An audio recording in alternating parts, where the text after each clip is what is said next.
जिस हनुमान चालीसा को आज करोड़ों लोग पढ़ते हैं, क्या आप जानते हैं उसकी रचना एक अंधेरी मुगल काल कोठरी में हुई थी।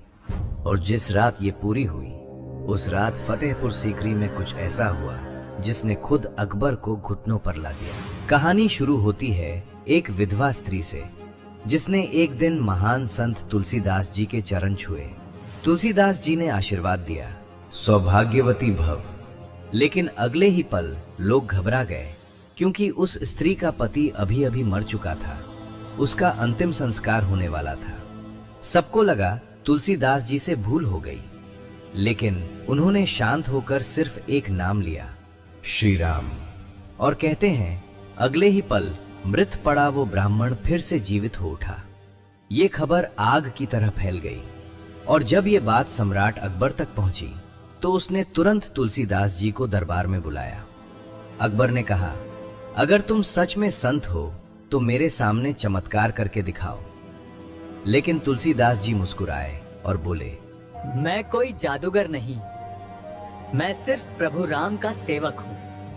बस यही बात अकबर को पसंद नहीं आई।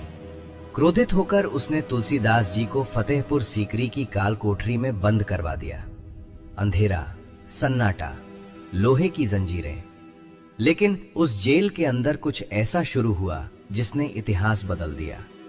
तुलसीदास जी ने हनुमान जी का ध्यान लगाना शुरू किया। 1 दिन, 2 दिन, 10 दिन और फिर पूरे 40 दिनों तक उन्होंने लगातार हनुमान जी का स्मरण किया। उसी तपस्या के दौरान जन्म हुआ हनुमान चालीसा का, और फिर आया 40वां दिन। अचानक फतेहपुर सीकरी में हजारों बंदरों ने हमला कर दिया। पूरा महल हिल उठा, सैनिक भागने लगे, लोग चीखने लगे। किसी को समझ नहीं आ रहा था कि ये हो क्या रहा है। कहते हैं बंदरों ने पूरे नगर में ऐसा उत्पात मचाया कि खुद अकबर डर गया, और आखिरकार उसे तुलसीदास जी के सामने झुकना पड़ा। अकबर ने माफी मांगी और उन्हें सम्मान के साथ रिहा कर दिया। तभी से हनुमान चालीसा सिर्फ एक स्तुति नहीं, बल्कि भक्ति और विश्वास की सबसे बड़ी शक्ति मानी जाती है।